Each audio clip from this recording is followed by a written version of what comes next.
اللہ تعالیٰ جل شانہ نے ہمیں کتنی خوبصورتی کے ساتھ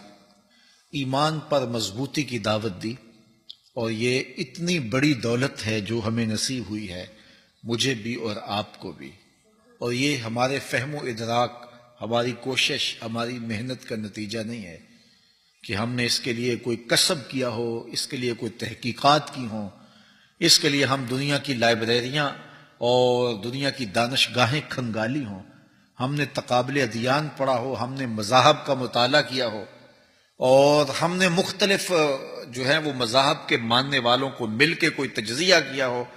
اور پھر اس کے نتیجے کے اندر ہم نے کہا ہو کہ نہیں، اسلام بڑا اچھا دین ہے اور ہم نے اسلام کو قبول کر لیا۔ لوگوں نے زندگیاں گزار دیں حق کی تلاش میں، ہم نے کوئی تکلف نہیں کیا، ہم نے کوئی مصیبت نہیں سہی، ہم نے کوئی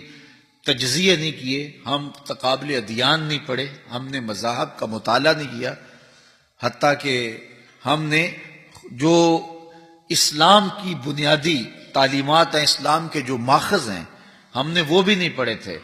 لیکن اس کے باوجود اللہ نے ہمیں ایمان دیا، اس لیے کہ جب ہم نے آنکھ کھولی تو ایسی آغوش تھی جہاں کلمے کی بہاریں تھیں۔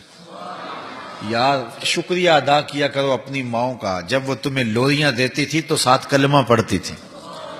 وہ کلمہ ہماری روحوں میں اتر گیا ہوا ہے۔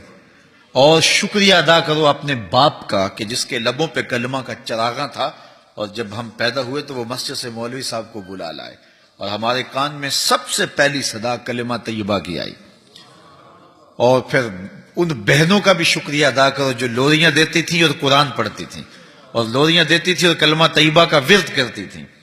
اور پھر شکریہ ادا کرو مسجد کے اس مولوی کا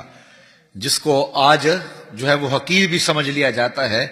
کہ جس نے جو ہے وہ 300 200 بچوں کو بٹھا کر کے قرآن مجید کی تعلیم دی،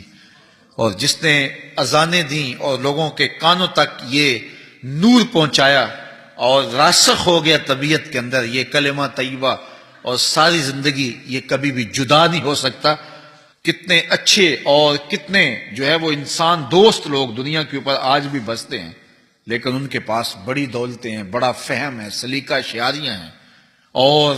ان کے اندر انسانیت کا درد ہے، محبت ہے، خدمت خلق ہے، بہت کچھ ہے، لیکن ان کے سینے میں ایمان کا نور نہیں ہے، ان کے اندر گاندھی گند ہے، غلاظت ہی غلاظت ہے۔ تم شکریہ ادا کرو کہ ہمیں اللہ تعالیٰ نے پیدا ہوتے ہی یہ ایمان کا نور عطا فرمایا۔ تو جس شخص نے بھی تمہارے اوپر احسان کیے ہیں، اور اس احسان کے بدلے میں دین میں پختگی اور رسوخ پیدا ہوا ہے، وہ استاد ہے، وہ مرشد ہے، وہ مسجد کا مولوی صاحب ہیں، وہ باپ ہے، وہ ماں ہے، وہ بہن ہے، وہ محلے کا بوڑھا بزرگ ہے جو دین کی باتیں بتاتا ہے، وہ کوئی آپ کو دعوت دے کے انگلی پکڑ کے کسی دینی مجلس میں لانے والا ہے، وہ جہاں جہاں بھی ہو تم سلوٹ کیا کرو، شکریہ ادا کرو کہ تم نے ہمیں اس نوکری پہ لگایا اور اس کام پہ لگایا، اور اس پر جتنا بھی اللہ کا شکر ادا کریں تھوڑا ہے۔ من جاء بالحسنۃ فلہ خیر منہا، تو یہ کلمہ اتنی بڑی قوت ہے، اتنی بڑی دولت ہے کہ کائنات میں اس کا کوئی جوڑ ہی نہیں ہے، اور یہ نور اللہ تعالیٰ نے ہمیں نصیب فرمایا ہے۔ یہ جو ہے انشاءاللہ قبر کے اندر بھی روشنی کرے گا، قبر کے اندر بھی چراغاں کرے گا۔ تو اللہ تعالیٰ جل شانہ کا میں اور آپ شکریہ ادا کریں، اور ہمیں معمول زندگی بنا لینا چاہیے قرآن مجید کی تلاوت کو، اور صبح شام قرآن مجید کی تلاوت جتنی میسر ہو ضرور کرنی چاہیے۔